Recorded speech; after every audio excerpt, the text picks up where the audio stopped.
बिस्मिल्लाहिर्रहमानिर्रहीम। अस्सलाम वालेकुम दोस्तों, मेरा नाम है वकार अफजल और आप देख रहे हैं वर्ल्ड वाइड टीवी। ये बात है साल 1940 की कि जब एक 8 साल का बच्चा जापान के एक गांव में खेल रहा था, तभी इसने 4 पहियों पर चलती एक मशीन देखी। ये फोर्ड का मॉडल टी था, जिसको देखकर ये बच्चा बहुत ज़्यादा हैरान हुआ। यही वो दिन था जब इस 8 साल के बच्चे को गाड़ियों और मैकेनिकल पार्ट से पहली बार लगाव हुआ था। इसका नाम था सुचेरो होंडा, और किसको मालूम था कि आने वाले वक्त में इसका नाम हमें हर छोटी बड़ी गाड़ी पर देखने को मिलेगा।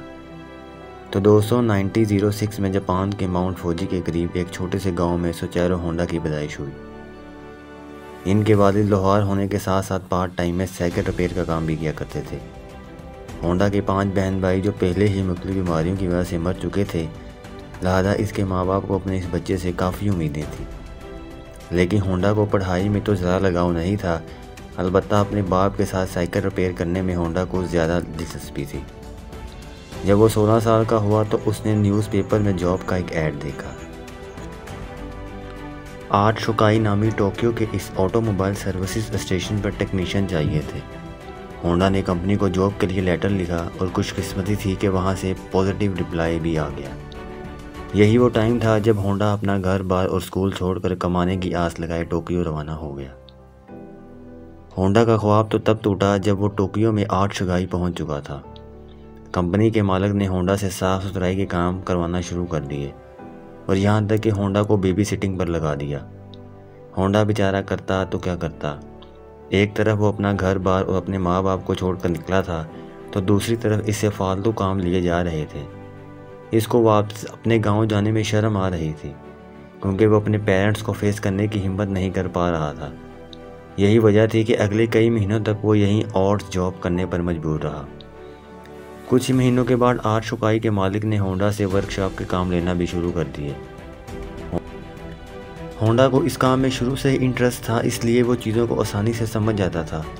चंद महीनों में वो हर एक तरह की गाड़ी और इसके पार्ट्स के बारे में काफ़ी कुछ जान चुका था। इसी दौरान आर्ट शुकाई ने 2 स्पोर्ट्स कार भी बनाई, जिसमें पहली कार आर्ट डैम्बलर थी और दूसरी कर्टिस। ये दोनों गाड़ियां यूज्ड इंजन को इस्तेमाल करके बनाई गई थी, जिन्होंने जापानीज़ मोटर कार चैम्पियनशिप 1924 में पहली पोजीशन हासिल की थी। होंडा अभी तक एक अच्छा मैकेनिक था, लेकिन इस रेस में वो ड्राइवर के साथ एज ए इंजीनियर के तौर पर बैठा था। यही वो इवेंट था जिसके बाद सुचेरो होंडा ने मोटर स्पोर्ट्स को अपना रिलीजन बना लिया था। अगले कई साल तक वो आर्ट शुकाई में ही जॉब करता रहा और अपने एक्सपीरियंस को बढ़ाता रहा।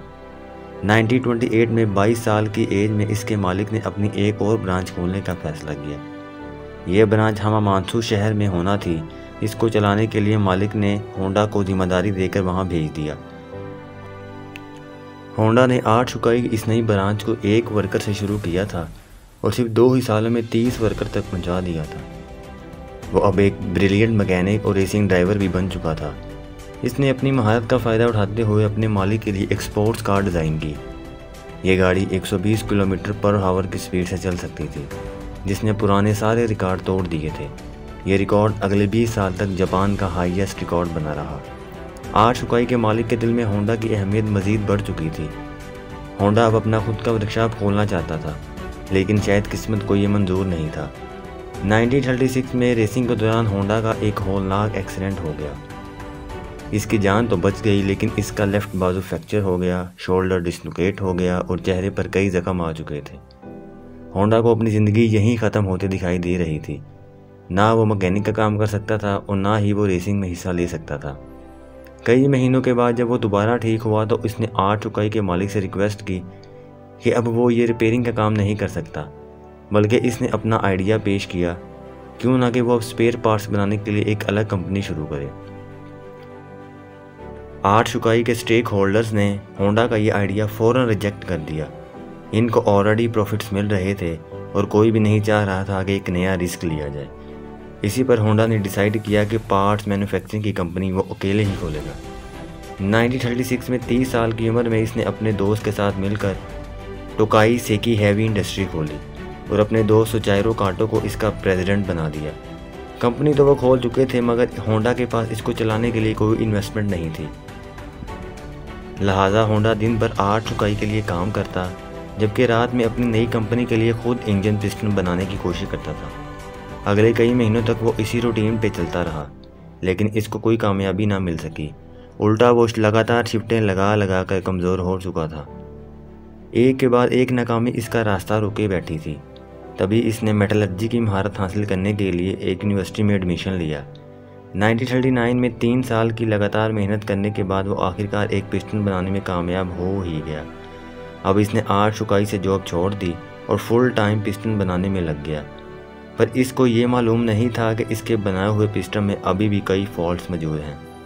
इसने टोयोटा कंपनी को अपने पिस्टन ऑफ़र किए तो टोयोटा ने 50 में से 47 डिज़ाइन रिजेक्ट कर दिए। ये खबर होंडा पर बिजली बनकर गिरी, क्योंकि इसके पास अब वापसी का कोई भी रास्ता नहीं था। इसने मुख्तलिफ कंपनीज़ की रिक्वायरमेंट को समझने के लिए पूरे जापान के दौरे लगाना शुरू कर दिए। अलग अलग फैक्ट्रीज़ में गया, कार मैन्युफैक्चर से मिला। अगले कई साल इसने मार्केट को समझने में लगा दिए और इसके बाद होंडा ने एक बार फिर से पिस्टन बनाया। इस बार ये पिस्टन सारी कंपनीज़ के क्वालिटी कंट्रोल रूम पास कर चुके थे। इसको धड़ाधड़ ऑर्डर्स मिलना शुरू हो गए और एक बार फिर से होंडा को अपने ख्वाब पूरे होते दिखाई दिए।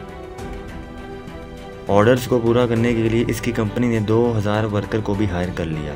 होंडा की ये खुशी सिर्फ चंद महीनों की मेहमान थी, ये किसको मालूम था। 1941 में जापान वर्ल्ड वॉर में कूद गया और मिनिस्ट्री ने कई जापानीज़ कंपनियों को अपने कंट्रोल में ले लिया, जिसमें एक कंपनी सोचारो होंडा की भी थी। होंडा को डाउनग्रेड करके इसी की कंपनी का सीनियर मैनेजिंग डायरेक्टर बना दिया गया और चीज़ें तब मज़ीद ख़राब हो गई जब कंपनी के वर्कर्स को मिलिट्री सर्विसेज में लगा दिया गया। अगले 3 साल इंतहाई मुश्किल हालात में गुजरे, लेकिन 1944 में एक वाक़या हुआ जिसमें होंडा की उम्मीदों पर पूरी तरह पानी फेर दिया। एयर रेड के दौरान एक मिसाइल सीधा होंडा की फैक्ट्री पर आ लगा। पूरे मुल्क के हालात बदतर से बदतर होते जा रहे थे। जापान जंग हारता हुआ दिखाई दे रहा था और फिर 1945 में 2 न्यूक्लियर अटैक्स हुए जिसने जापान की सिरे से ही कमर तोड़ डाली। इस वाक़े के बाद जापान ने अमेरिकन के सामने सरेंडर कर लिया। जंग तो अब ख़त्म हो चुकी थी, लेकिन होंडा अपना सब कुछ खो बैठा था। इसने अपने बचे कुचे ऐसे टोयोटा को 4,50,000 येन में बेचे और एक बार फिर से जॉबलेस होकर बैठ गया। ये हालत सिर्फ सुचारो होंडा की ही नहीं थी, बल्कि पूरा जापान बहुत बुरे क्राइसिस से गुजर रहा था। इकोनॉमी मेल्ट हो रही थी, खाना पानी की शदीद किल्लत और महंगाई ने सबकी कमर तोड़ कर रखी थी। पब्लिक ट्रांसपोर्ट का मिलना इंतहाई मुश्किल था, क्योंकि जापान में पेट्रोल भी नायाब हो चुका था। इसी दौरान होंडा को जापानीज़ इंपीरियल आर्मी का एक छोटा सा यूज्ड इंजन मिला, जिससे वो वायरलेस रेडियो चलाया करते थे। अपनी आदत से मजबूर इसे एक आइडिया आया। इसने सोचा कि क्यों ना इस इंजन को एक साइकिल में लगाकर अपनी ट्रांसपोर्ट का मसला हल किया जाए। इससे ट्रांसपोर्ट आसान भी हो जाएगी और सस्ती भी पड़ेगी, क्योंकि इस दौर में लोग पहले ही महंगाई से बहुत ज़्यादा परेशान थे। तो जब इन्होंने यही इंजन एक साइकिल पे लगा देखा तो सबको ये आइडिया बहुत अच्छा लगा। चंद यूज़ इंजन तो होंडा को मिल गए, लेकिन लोगों की डिमांड इतनी ज़्यादा थी कि अब होंडा ने खुद का एक नया इंजन डिज़ाइन कर लिया था। यह हिस्ट्री में पहली बार था कि किसी मशीन पर होंडा का लोगो देखा गया। होंडा के पास इतने पैसे नहीं थे कि वो मास लेवल पर ये साइकिल्स बना सके, लिहाजा इसने 18,000 दुकानदारों के नाम एक ओपन लेटर लिखा। लोगों को होंडा पे इतना भरोसा था कि 3,000 दुकानदारों ने इसको पॉजिटिव रिप्लाई दिया और पैसे भी एडवांस में दे दिए। अगले 3 सालों में होंडा ने एक ऐसी मोटरसाइकिल बनाई जो मार्केट की रिक्वायरमेंट के ऐन मुताबिक थी। ये सुपर कप के नाम से लॉन्च की गई, जिसने आते ही मार्केट में धूम मचा दी। ये मॉडल इतना कामयाब हुआ कि 1958 में इसने अमेरिका की अपनी ट्रायोफ और हार्ले डेविडसन की सेल्स को भी पीछे छोड़ दिया। क्योंकि होंडा को रेसिंग का बहुत ज़्यादा शौक था, इसलिए इसने अब स्पोर्ट्स बाइक बनाने का फ़ैसला किया। वह मुख्तलिफ बाइक रेसेस में जाता और जीतने वाली बाइक्स के ख़ास फीचर्स नोट डाउन करता जाता। इस दौर में ऐसे स्पोर्ट्स कंपटीशन रेस से बढ़कर मैन्युफैक्चरिंग कंपनीज़ के लिए मार्केटिंग का टूल हुआ करते थे। चंद सालों में होंडा की पहली स्पोर्ट्स बाइक लॉन्च की गई, जिसने 1962 में इंटरनेशनल रेसिंग कंपटीशन में पहली पोजीशन हासिल की। इस रेस ने होंडा का नाम पूरी दुनिया में फेमस कर दिया और 1916 में होंडा दुनिया की सबसे बड़ी मोटरसाइकिल मैन्युफैक्चरिंग कंपनी बन चुकी थी और 1968 तक ये 1 करोड़ यूनिट सेल कर चुके थे। अपनी ज़िंदगी के 62 ईयर्स गुजारने के बाद आखिरकार सुचारू होंडा को कामयाबी तो मिल चुकी थी, लेकिन जो ख्वाब वो बचपन से लिए हुए बैठा था वो अभी पूरा नहीं हुआ था। होंडा अब कार मैन्युफैक्चरिंग की तरफ जाना चाहता था। कई लोगों ने इसको ऐसा करने से मना भी किया, लेकिन इन्होंने किसी की एक न सुनी। इस वक्त जापान में ऑलरेडी टोयोटा और निसान जैसी कंपनीज अपना बिजनेस जमाए बैठी थी। वहाँ मार्केट में अपनी नई जगह बनाना काफ़ी मुश्किल था। होंडा ने अपनी पहली पिकअप ट्रक T360 लॉन्च की, जो कि फेल हो गई। इसके बाद स्पोर्ट्स कार S500 लॉन्च की, जिसके सिर्फ 1300 यूनिट ही बिक पाए। कई सालों की मेहनत और कई दर्जन डिज़ाइन रिजेक्ट होने के बाद फाइनली 1972 में होंडा सिविक लॉन्च की गई। ये वो गाड़ी है जिसके नए मॉडल आज तक पूरी दुनिया में बहुत फेमस हैं। 1918 में होंडा मोटर्स जापान की तीसरी बड़ी मैन्युफैक्चरिंग कंपनी थी और सिर्फ 10 ही सालों में ये दुनिया की तीसरी बड़ी हो गई। आज होंडा का नाम हमें cars, motorcycles, boat engines, plane engines और दर्जनों पावर टूल्स पर देखने को मिलता है। सोचैरो होंडा ने होंडा सिविक लॉन्च होने के लिए ही साल 1973 में कंपनी से रिटायरमेंट ले ली थी और 5 अगस्त 1991 को इनकी ज़िंदगी का ये सफ़र हमेशा हमेशा के लिए ख़त्म हो गया। मुझे उम्मीद है आपको आज का ये वीडियो पसंद आया होगा और इससे नया कुछ ज़रूर जानने को मिला होगा। अब मैं मिलूँगा आपसे एक नई इन्फॉर्मेटिव वीडियो में। तब तक के लिए अपना बहुत सा ख्याल रखिएगा। Thanks for watching this video. अल्लाह हाफिज़।